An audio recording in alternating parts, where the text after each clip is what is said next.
Hi, and welcome to another episode of Creatives on the Couch, presented by ASJ Publishing. My name's Scott Reid, and I'm joined today by my co-host, Robyn Duse. How are you, Robyn? Good, thank you. How are you? Very well, very well. Now, those of you who have watched the show in the past will obviously realise that I am not our regular host, Christine Madaffrey. Unfortunately, she's been taken ill, and for the time being at least, will not be able to continue with the show. So, here we are. So, how are you today, Robyn? Doing well. Pleasure to be here. Very good, very good. We have an exciting guest. We do. How exciting is it to have her here? Fantastic. Great. So our guest today is an author, an actor, a producer, a musician, a singer. Is there anything this fantastic woman can't do? I don't think there's anything this lady cannot do. Absolutely. Anyway, so our guest today is the wonderful Max Sharam. How are you, Max? Hi. Thanks for joining us here today. Thank you. Thanks for having me. Very good, very good. So you're a Benalla girl originally? No. No? No, I was born there, but no, I'm from somewhere between Ballarat and Ararat originally. I was just born. I think I just popped out in Benalla. So you didn't actually grow up there? No. No, that's okay. But there are, I think, the Violet. There's a couple of other musicians from there. Yeah, that's right. Loonig. Doesn't Loonig come from there too? Or? I think originally, yeah. It's a whole Benalla, isn't it? We apologise to those of you out there who are living in Benalla. No, it's good. It's on a lovely, beautiful river, stunning river around there, isn't there? Yeah, it's really beautiful. I do like the country myself. Yeah, but, yeah. So tell us a bit about yourself. What have you been up to lately? Lately? When's lately? I don't know. I keep myself crazy busy, and I've been coming back and forth from New York a lot in the last 3 years, so I've been planting trees. Planting trees. So are you living in New York nowadays? I do live in New York, but I've also got a 5-acre property out in the bush, so I've kind of been spending a lot of time there lately, cultivating a garden and planting an orchard. And fantastic. It's a good balance to living in New York, so, you know, I kind of find myself going there a bit more often. And I can't seem to get anything done in New York lately. It's been extremely distracting. And so because I've been wanting to write and I'm kind of entering a new phase of productivity, I tend to find that I'm better when I'm isolated in rural Australia to complete. Sit down and think and get some things done. Yeah, rest your ears. Yes. Yeah, I can imagine. I haven't actually been to New York myself, but from all accounts I hear it's hustle and bustle. Extremely noisy. The city that never sleeps. So it's compact. I mean, it's extremely compact, and this amazing, lifestyle. The life's great. It is. It's the only other place in the world that I feel really at home. Yeah. So what made you make that decision to move from Australia to New York? What inspired you to do that? Well, it's really funny because I remember in the 80s when I was living in Sydney, there was one of our friends in this kind of community house we all lived in, said she'd been to a seance or psychic or somebody like that, and they said that you've got a girl in your house who goes by a man's name and she should live in New York. Wow. And she came home and she said, Max, it must be about you. This psychic told me you have to go and live in New York. Oh, there you go. So it was written in the stars. It was written in the stars. And then I kind of never, foreseen it. I was more of a Europhile, actually, because I'd spent a lot of years in Europe.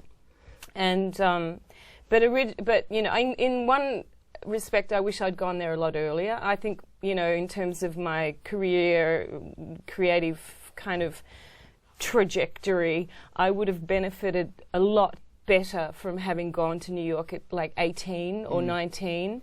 Yeah, because originally you went to Europe. When you was. You spent a lot of time in Italy. Yeah. So what was it that drew you to Italy initially? You know what? I wasn't where I intended to land. I'm far more Germanic in my kind of, I don't know. I'm a northerner, really, but I do love the lifestyle and culture of the Italian life. But I ended up getting a role in a musical there, like a lead role. Someone just kind of picked me up off the street when I was busking and said, you know, come and audition for this big musical. Wow, fantastic. Great. So I kind of landed in this, you know, musical drama life in Italy and continued doing that for 4 years. So that's where I was kind of, so it just was the luck of the draw. Yeah. Yeah, and then after Europe, you went to Japan and studied the Japanese Taiko drums. Yeah. And I had a little band in Japan called Climax. Because you know the Japanese do the R and the L, they kind of climax. So I had a band there and also sang in wine bars. And from there, that's when I came back to Australia to with a kind of bee in my bonnet. And that was about the time like Tori Amos and Alanis Morissette and all of us girls were going. I think there was a kind of wave of female empowerment. Empowerment. So I came back from Japan kind of furious that Australia didn't have a female. You know, it's changed now. Yeah, it's great. It absolutely. took a long time though. I mean, I'm talking 20 years ago. Yeah. And it took a long time for that shift to really happen. But now, of course, we have a great wave of music being created by women, written by women, not necessarily produced by women, but we're getting there. Yeah. You know. Absolutely. And that was obviously the inspiration for you to come go back and make music that I believed was for women that you know, that I wanted to hear, you know, that wasn't controlled by the studio, you know, commercial studio. So you wrote the song Coma, and then the first place essentially that anyone actually saw that was on New Faces with Bert Newton. That's true. I keep forgetting about that. Yeah. We might actually cut to a break at that point, and I'll get you to continue that once we come back from a word break.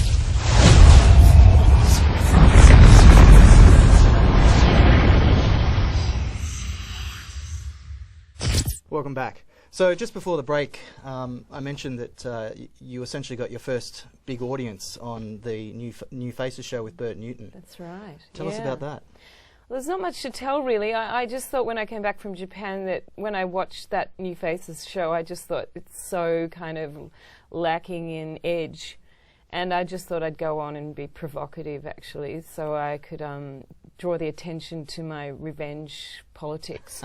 Well, it obviously worked because it was a fantastic launching pad for your... It did.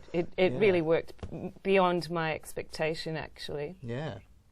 So that was the initial single, which was Coma. Yeah, Coma. yeah. I was the biggest fan of Coma. It was, Were you? Yes, I absolutely loved it. To this day, thank you I so still love much. it. Yeah. It is a very good song. Really good song. So you've actually got a show that you're doing very soon on the 16th of February, which is the 21st anniversary of the release of the album that Coma was on? Yep, correct. So it's, the 21st anniversary. So I'm doing the album from start to finish, and it's the first time I've really played this music in its entirety for many years. Yeah. So it'll be great. I'm looking forward to it, actually. Fantastic. Yeah, it'll be great. Yeah. So tickets are available online? Yeah, there's still some tickets available. Yeah. Mosh Tix. Yeah, so it's at Toff In Town. So they have their own, I think, Moshtix.com.au. Yeah. So if you want to go and see Max Sharam live, go and check out moshtix.com.au and get yourself a ticket. And we will be there. Yes, we will. Great, thank you for coming. We will come and support you. Fabulous, Absolutely. thank you. So obviously you're well grounded in being a musician and being a singer as well, but a lot of people might not realise that you're actually an accomplished author and artist as well. Tell us about some of the books that you've got here.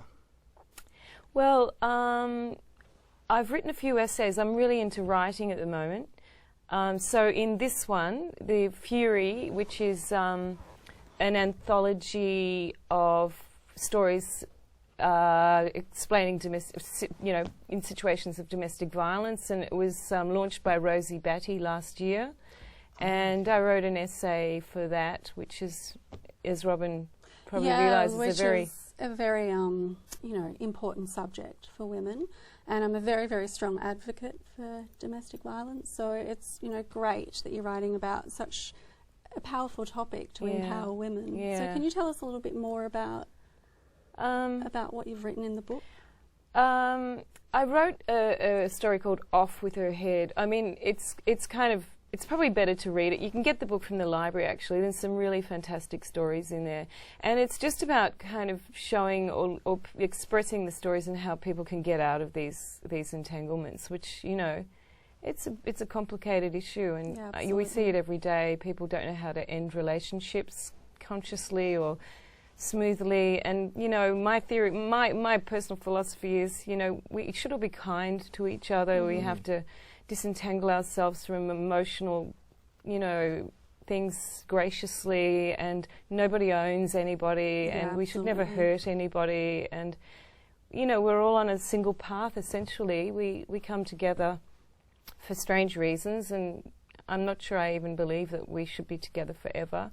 But, if you find somebody and you're a healthy match, then you can, so it's about basically, there's a lot of amazing insight in the stories in that book, and it was a real joy to be part of it. And this one is, the other book is from the Women of Letters series, which is published by Penguin, and they used my essay right in the front, which I was extremely honoured to see. And I'm proud of that writing there, because I put a lot of work into really crafting this story, and it's really a letter to old age, about life. So it's kind of about life. Your personal journey through life, and my kind of take on whether we get old or not. We don't really know, do we? Interesting. It can stop at any minute. We can't take it for granted. Yeah. Well, that's it. I mean, at the end of the day, you're only as old as you feel, and age is nothing but a number. So. Yeah, definitely. And but we really seriously don't know how long we've got. I mean, people are being struck down all the time with crazy diseases, and our generation, we don't even know. They'd say we live longer, which, new evidence is coming out that we actually aren't living longer. We're getting sicker faster, earlier. Absolutely. It's so we don't know what's in store for us. So, Absolutely. Yeah. I'm a pessimist, aren't I? And where can people find that book? You can find them. I'm pretty sure you can get them everywhere. But my thing is, because I travel so much, I go to libraries all the time. Or I order a book online and I pick it up in the library. Order the library. I order the library to get it. That's great. Fantastic. And is there any advice, I guess, that you could give some, upcoming musicians or creatives about your personal journey that you've experienced that you'd like to pass on?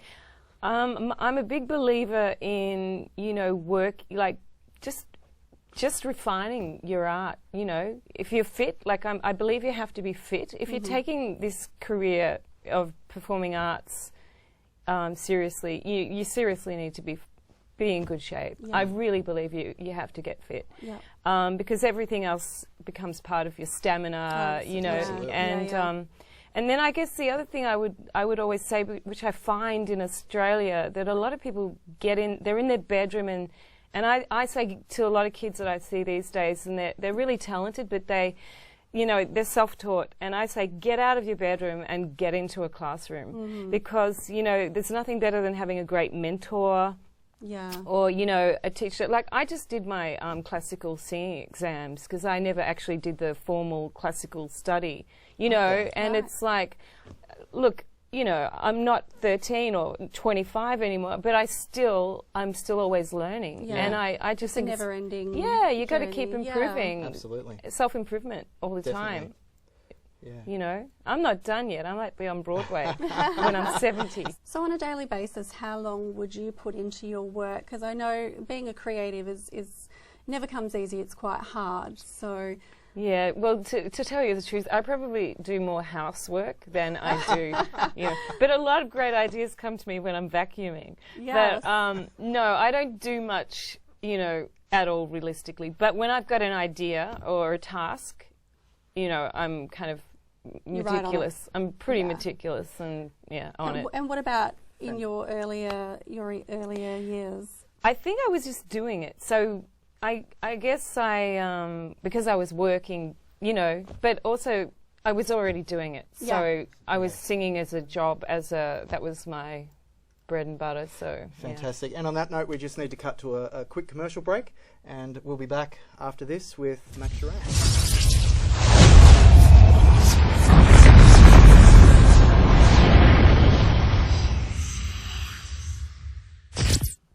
Welcome back. We're here with Max Sharam on Creatives on the Couch. So Max, tell us about your creative process on songwriting.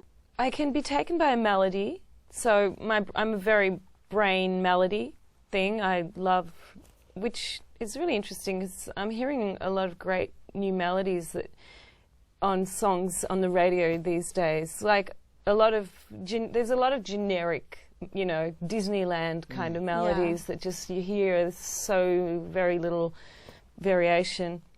So I guess melody for me is a really important thing. But also when you find a certain, I guess the story, I'm very visual storytelling kind of concept. So I'd pretty much say every single song of mine is a story. Mm-hmm. So, or some kind of message. And do you get inspired from, life events? Is that kind of where your inspiration comes from, or? I'm usually inspired by, or I feel some kind of need to write about the things that people aren't talking about. Uh-huh. Or the people that I feel like aren't being represented. So that's kind of why Coma came about in a sense, because I'd been wronged. I'd been wronged. And I just felt like nobody ever talks about this. Why? There's this whole thing, and actually there's a song on my homemade indie EP called Hysteria. I kind of got riled by the fact that you always hear, particularly in Australia, it's a throwaway thing that guys will always say, oh, she's a crazy da-da-da-da, or she's hysterical. And, Coma kind of came about because I just thought, hey, hang on though, I could be perceived as hysterical, but actually somebody really wronged me. Right. So, I just want to say that we need to shift this dynamic, because it's too easy to kind of write off the woman and say, she's a crazy witch. Yeah. And in Hysteria, it's kind of it's similar, about the hysterical. I'm always in defence of women, which is why I was asked to write for Fury against women and domestic violence. But I'm also always in defence of the underdog, or the person that needs somebody to. I'll take a bullet. I've got an iron chest. I can take a bullet for some of the people that aren't able to express themselves. Yeah, absolutely. Which is beautiful that you've written, books and singing and able to express what most people can't talk about. Absolutely. Yeah. So to me, it's not whether it's music or it can be any. For me, actually, I'm pretty sure I'm an artist. So it doesn't matter even though I do deeply, deeply love music. It could be any form of creative medium, any medium. I'm happy to kind of handle any medium, because. And just on that, I mean, I was looking on your website and I noticed that you've actually done paintings as well. Yeah. But not just paintings. You've utilised, paint, but you've also utilised photography and that sort of thing as well. So. Yeah, I haven't fully explored that actually, but I'm going down that path more and more, because. I just finished a master's in fine art, so I'm kind of heading into the more fine art. But I mean, music's still important. But you need a budget to produce music. Absolutely. Yeah. With fine art, I can be anywhere and make whatever I want. Mm-hmm. So that's the downside, because I deeply love and am deeply passionate about music. But it's time-consuming and it's expensive to produce. The quality of sound that I'm after. Yeah. So the show that is on the 16th, have you got any other guests coming along to support your act? Or? There is a young lady performing, Kate Finkelstein. Don't you love her last name? Interesting. performing Melbourne girl. Yep. I haven't actually heard her play, but she's opening the show. And Fantastic. So is she a singer or a Singer-songwriter, yeah. Singer-songwriter, Great. fantastic. Yeah. Well, I can honestly say that we're definitely looking forward to the show. Yeah, so, absolutely. yeah. Thank It's you. great. That's Yeah. great. I still want to do like this hybrid performance show, which I hope to bring back to Melbourne next year, hopefully for the Melbourne Festival. Oh, great. So I'm kind of trying to create some stuff that I can target for the festival, like a one-woman show that's Fantastic. combination. Yeah, because you've done quite a few yeah. one-woman shows in the past. Yeah, but I'd like this not necessarily to be down the comedy. It's I'd like it to be a kind of hybrid mix with, some really interesting instruments and a bit funny but a bit haunting and with some video. So that's where I want to go now with the kind of. Because you've done the whole acting thing as well. You've appeared I've in a done few acting, television yeah. shows as well, and Well, that's how I made my living in Los Angeles, was doing background and bit stuff. Yeah, which I didn't take great. seriously. I really didn't take it seriously. So you never had the aspirations to get in front of the camera as a lead role? I'd like to do. I mean, comedy's I would totally go if I was able to focus on one thing for a while, for 2 minutes. Comedy would be it. Yeah. I mean, to me, it seems like comedy would come very naturally to you. 'Cause you seem to have a very, fun demeanour, personality. Yeah, yeah, definitely. Yeah. So, but yes, fantastic. And what was your experience, I guess, in Los Angeles when you said you started out in Los Angeles doing some background work? Yeah, in film. In film. Yeah. How was that for you? And yeah. Yeah, it was exciting. I mean, just about in the 90s, like every film you could possibly get from the shelf that was made in Los Angeles in the 90s, I'm probably somewhere in the background. Oh, we need to. I was in Erin Brockovich. Oh, wow. Really? It was just about so it was great for me, even though it was just a day job, because I really it was the most sensible thing to do. I wasn't about to wait tables. Yeah. So, so I wrote music during the day, hung out with my great crowd of German friends or, the LGBT community. And so I had a really colourful life, but that was the day job. So all these films. So it was great because you can, you're watching everything. Great. Fantastic. Thank you. Well, that has been Max Sharam Yes. joining us here on the couch, and we'd just like to thank you for coming along. Thank you very much. It was great to meet you and been a to get a bit pleasure. more of an insight into your life and to find out about your creativity. Thank you very much. Thanks for having me. And this has been Creatives on the Couch, and we hope to see you next time.